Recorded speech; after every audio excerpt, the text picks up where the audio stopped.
Hello and welcome to our third week in our Lent series about the Eucharist. Before I start, slight apologies. I've had a bit of a technological failure, so the sound isn't as good as it should be. I'll try and clean it up in the edit, but hopefully you can hear me okay.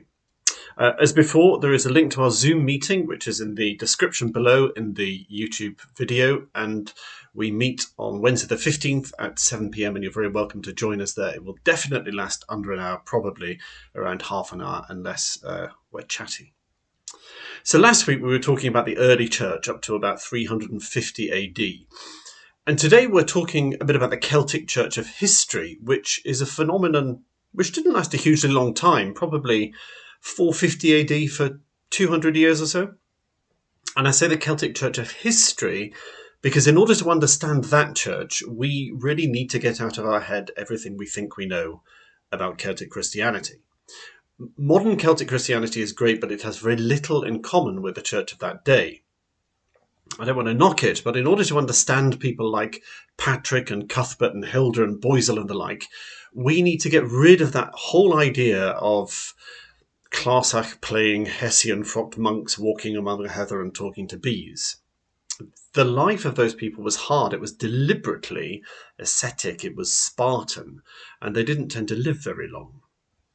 So the Romans left. The Romans left Scotland around 220 AD, and finally the whole of Britain around 400 AD or so. And of course, by that time, the emperor had been Christian for nearly 100 years or so, well, the emperors.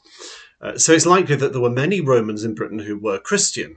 Christianity was present, but not in great evidence until around 450 AD. The Celtic Christians moved from Ireland, via Ireland, to Britain. There's almost no evidence of Celtic Christianity at this time, because whilst Romans built with stone, Brits built with wood or wattle and daub, so any chance of finding Celtic Christian churches are very small. There's often been a lot made of the difference between the Celts and the rest of Christendom, but at this stage I don't see a great deal of evidence for it. They argued over the date of Easter, and their monks' tonsures were a different shape, but that's not a great deal in my book. But there are characteristics of the Celtic Church which, whilst not necessarily unique, do give us some insight into their emphasis. One thing I think we can comfortably say is that whilst a good deal of the theology going on in the rest of Europe was about the transcendent qualities of God, the Celtic Church regarded God as immanent, very close. St Augustine, who died 354 AD, focused on the mysticism and the otherworldliness of God. But the Celtic Christianity tended to see God in everything. Both are true, and Augustine would have no problem with Celtic Christianity in that regard. But it is a particular emphasis, I think, on the Celtic Church.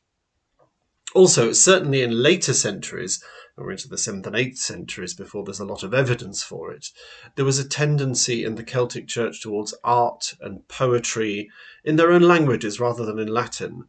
And with a structure of poetry and art that did not tend to belong to the Latinate Church, that's partly because of the construction of the language. It's hard to know how far you can retroject that back into the early days of 450 AD plus, but art and poetry did seem to be characteristic. And finally, and I think this is perhaps the most important thing about Celtic Christianity, is that most of the Christians in Britain in those 4th to 7th centuries had not, like the original Romans, had any idea of what the Holy Land or what hot countries were like.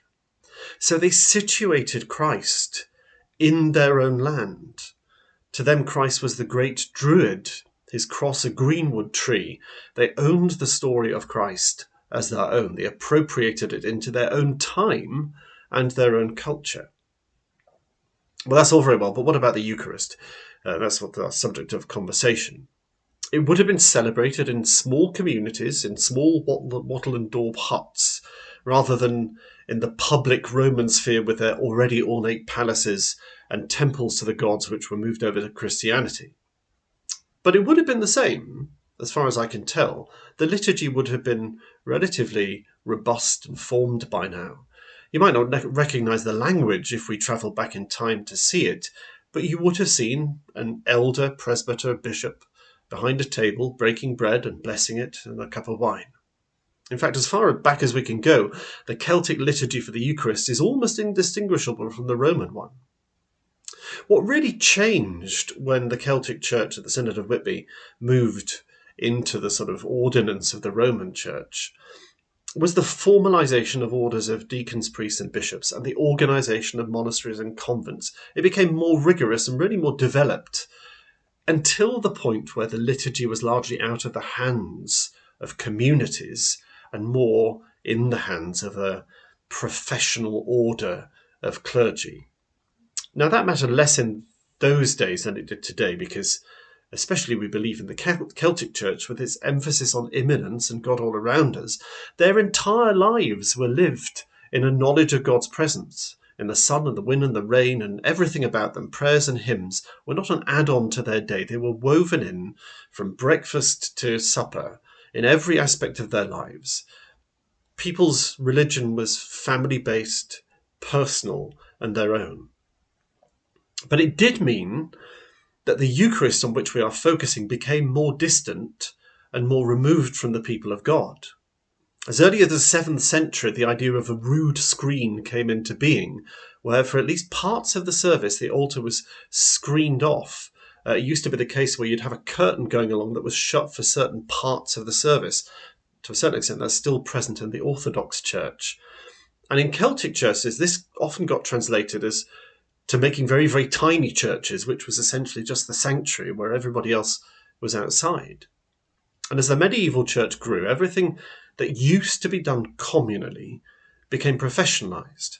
The very first Christian hymn, that is a hymn which was designed to be sung by everyone, came about in the 3rd century.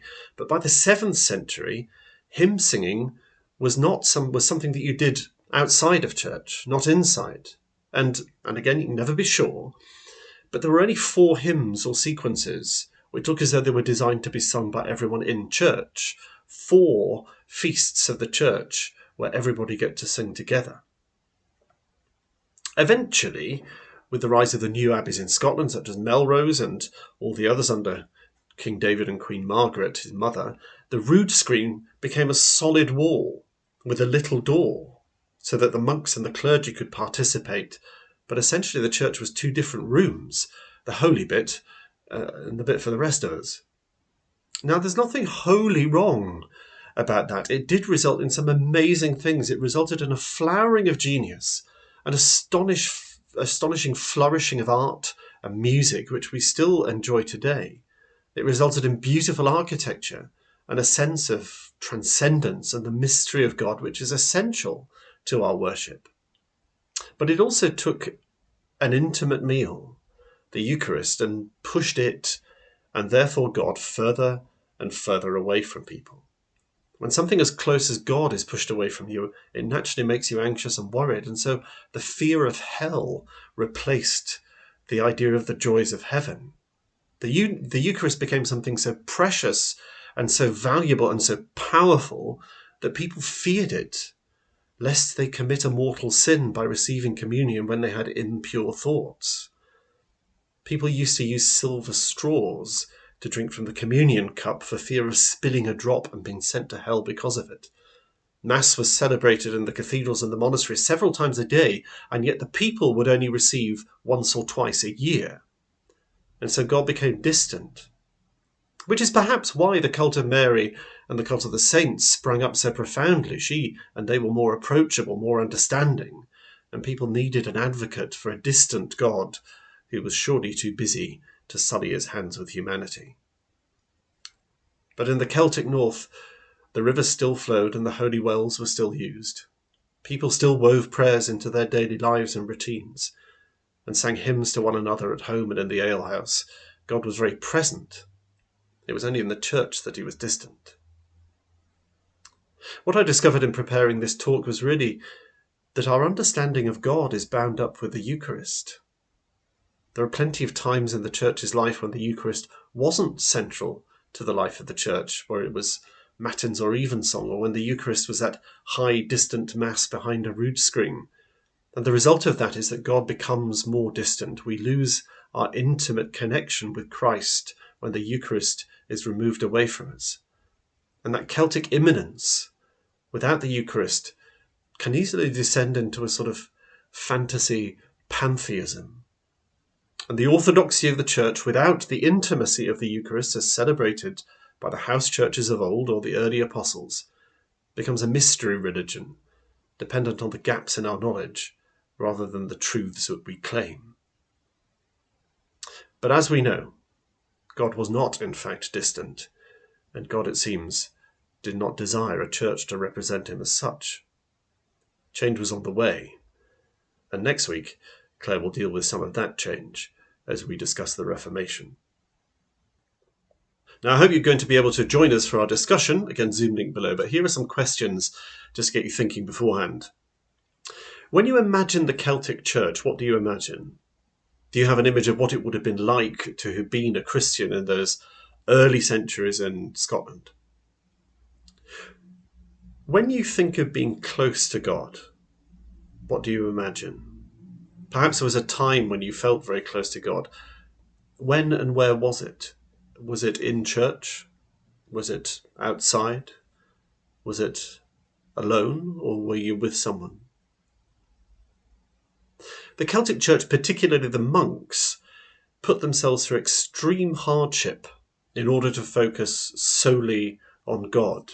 And in a way, an echo of that is what we seek to do in Lent.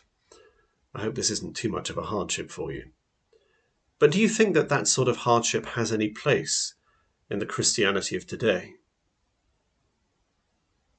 Have a good think about those, and I look forward to seeing you either in person or on Zoom.